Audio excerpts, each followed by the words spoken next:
अस्सलाम वालेकुम कैप्रिकॉन्स, मैं हारिस अज़मी प्रोफेशनल एस्ट्रोलॉजर आपकी खिदमत में हाजिर हूँ इस हफ्ते की एस्ट्रोलॉजिकल रिसर्चेज लेकर। कैप्रिकॉन, ये हफ्ता 23 अगस्त से शुरू होकर 29 अगस्त तक चलेगा और 22 अगस्त को पिछले हफ्ते के आखिरी दिन सूरज आपके 9th हाउस में इंटर हो चुका है। सूरज 9वें घर में कई तरह के पॉजिटिव रिस्पॉन्सेज जनरेट करता है।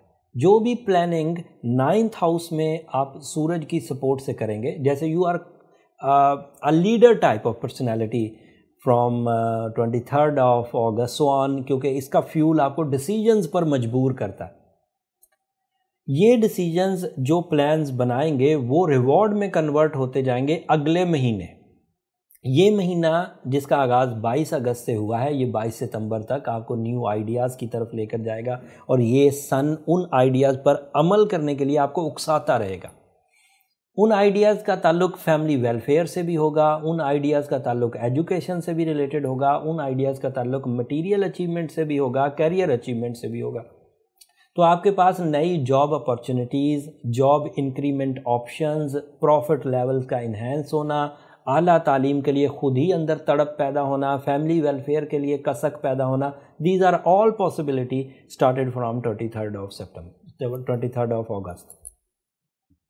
और इस सूरज की वजह से जो घर में फादर फिगर्स होते हैं या CEOs होते हैं कंपनीज में, उनको बड़ा एडवांटेज मिलता है कि उनकी बात में एक दम पैदा हो जाता है, एक स्ट्रेंथ पैदा होती है। नीचे वाले लोग फर्मा बरदारी करते हैं, इज्जत देते हैं, प्यार देते हैं, ओबीडियंस क्रिएट होती है। फिर सूरज की वजह से आपके अंदर वो ब्रेवरी क्रिएट होती है जिसकी वजह से आप ग्रे एरियाज से बाहर आ जाते हैं, ब्लैक एंड वाइट डिसीजंस लेते हैं, करते हैं या छोड़ते हैं, बीच की बात नहीं।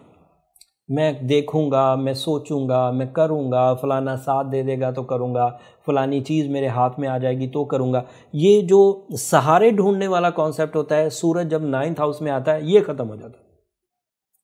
एंड अदरवाइज भी जिन चीज़ों में आप इरिटेटेड होते हैं कि मैं करूँगा तो मुझे गुस्सा आएगा, वो बैलेंस हो जाए। एनर्जी बैलेंसिंग का बहुत बड़ा सोर्स है if the sun is in 9th house. फिर समंदर पार सफ़र के लिए जिस तरह की करेज चाहिए होती है, डॉक्यूमेंटेशन नहीं, करेज का मतलब होता है कि बंदा अपने होम लैंड पर जितना कंफर्टेबल होता है उसको वो छोड़ना नहीं चाहता सम टाइम। तो सन जब 9th हाउस में आता है तो हाई रिस्क लेने को दिल करता है, इवन बैनुल-अक़वामी हिजरत करने के लिए राहें खुलती हैं। सूरज के इतने एडवांटेजेस हैं। मरकरी अभी भी 8वें घर में, that is not too good, but Mercury का 8वें घर में होना सूरज उसको ट्यून करके आया है।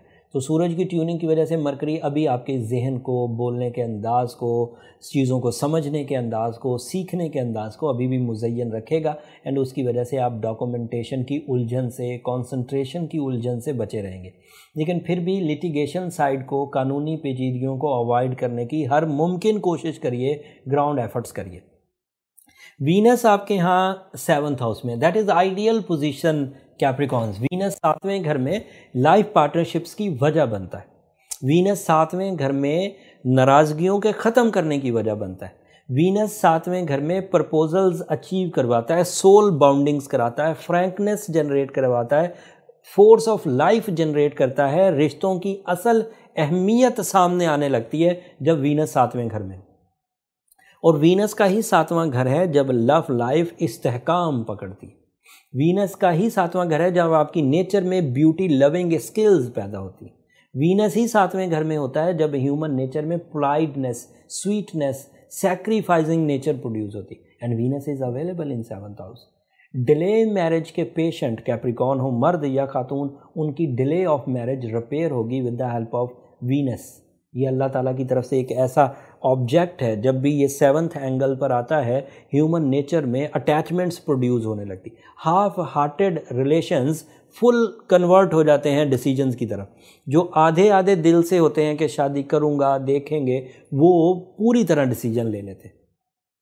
वीनस की वजह से ही शादीशुदा ज़िंदगियों में कामयाबी प्रोड्यूस होती है। सोल एक्सचेंजेस की वजह से बीवी शौहर के लिए और शौहर बीवी के लिए लकी होने लगते हैं। एक दूसरे के साथ ज़हनी हम आहंगी पैदा होती है जिसकी वजह से कोलिजन्स का तसादुम का जो मामला है वो कम हो जाता है। फ्रैंकनेस और एक दूसरे के साथ मिलकर आगे बढ़ने की जो कामयाबी के रास्ते हैं वो खुलने लगते हैं, आगे बढ़ने की कोशिश दिल करते हैं। फिर उसके अलावा मार्स 4th हाउस में, that is ideal position for Mars. चौथा घर कंफर्ट का है, लग्जरी का है, गैजेट्स का है, अपग्रेडिंग का है, लाइफ स्टाइल सस्टेनिंग का है, लाइफ स्टाइल डेवलपमेंट का है। और जब वहाँ मार्स हो तो मैक्सिमम फ्यूल होता है toward your luxuries, toward your gadget comfort, toward your high level decisions, life style upgrading, welfare of family, बड़ा घर लेना, बड़ी गाड़ी। These are the all possibilities because Mars 2 साल बाद इस एक हाउस में आता है और बेहतरीन एडवांटेजेस देता है। फिर उसके अलावा यूरेनस 5वें घर में है, that is otherwise a positive planet जो अपॉर्चुनिटीज़ क्रिएट करता है। उसमें कई तरह की अपॉर्चुनिटीज़ हैं, चाहे वो बिज़नेस से रिलेटेड हो, चाहे वो आपका अपना कोई एजेंडा ऑफ लाइफ हो। तो आपको जो किसी काम को करने के लिए बेसिक नीड होती है, दैट इज़ अपॉर्चुनिटी, मौका, वो मौका बहरहाल आपको मिलता है। 2 प्लैनेट अभी कमज़ोर चल रहे हैं, उनमें से एक आपका रूलिंग प्लैनेट है सैटर्न, वो अभी आपके 1st हाउस में रेट्रोग्रेड है। वो 29 सितंबर को डायरेक्ट होगा। जब तक वो रेट्रोग्रेड है वो आपको एडवांटेजेस नहीं देगा।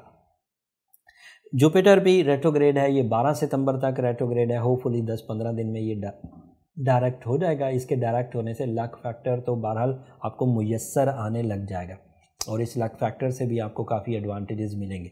अब मैं इसको सम अप करूं तो things are very good for the Capricornians, but जो स्ट्रॉन्ग कैप्रिकॉन्स हैं, जो वीक कैप्रिकॉन्स हैं, वो आपको इस वक्त शिकायत करते हुए मिलेंगे।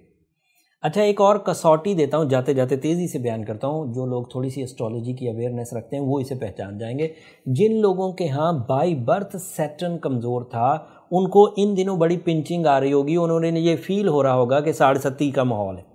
जबकि जिन लोगों का बाय बर्थ स्ट्रॉन्ग था सैटर्न, उन्हें इस वक्त कोई फीलिंग नहीं आ रही। तो जो कैप्रिकॉन इस वक्त कंप्लेन करता हुआ मिले, उसके लिए ये कसौटी है कि वो जब भी बर्थ चार्ट बनवाएगा उसे पता चलेगा उसका सैटर्न वीक है। और अगर सैटर्न वीक हो तो फिर 7.5 तंग करेगी। फिर सैटर्न का पहले घर में होना जो कि बेनिफिक पोजीशन है वो भी तंग करेगा। और तंगी अमूमी तौर पर जिस्मानी सेहत की, रिश्तेदारी की कमज़ोरी की और माल में कमी की सूरत में आती है। इसको ओवरकम करने के लिए जो जनरल रेमेडी है वो तो ब्लू सफ़ायर का 8 कैरेट पहनना है, सूरह शम्स दिन में पढ़ना और सूरह यासीन की 2nd लास्ट आयत पढ़ना, ये आपके लिए अमूमी रेमेडी है।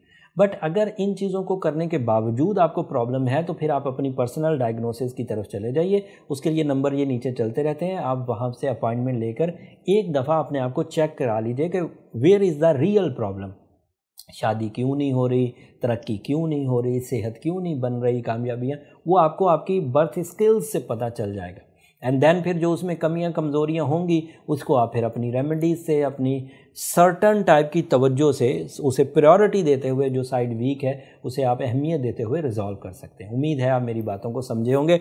ये इस हफ्ते की इन्फॉर्मेशन थी, बताने को अभी भी बहुत कुछ है। मैंने अभी बहुत ऐसी चीज़ें हैं जो कम्बिनेशन ऑफ प्लैनेट से बन रही हैं, लेकिन मैं वीडियो को लंबा नहीं करना चाहता। जो बेसिक 3-4 चीज़ें थी वो मैंने बयान कर दी। अगले हफ्ते मज़ीद इन्फॉर्मेशन के साथ आपकी खिदमत में हाज़िर होऊंगा। तब तक के लिए इजाज़त दीजिए। जाते जाते मेरी 2 दरख्वास्तें कैप्रिकॉन, हमेशा की तरह। एक तो अगर ये मेरी वीडियो आपको अच्छी लगी हो, टाइम समझ आया हो, कैलेंडर समझ आया हो, बिहेवियर ऑफ प्लैनेट समझ आए हो, तो हमें अपनी दुआओं में याद रखिए। आपकी दुआएँ न सिर्फ इस दुनिया के लिए बल्कि आखिरत के लिए हमारा सबसे कीमती सरमाया है।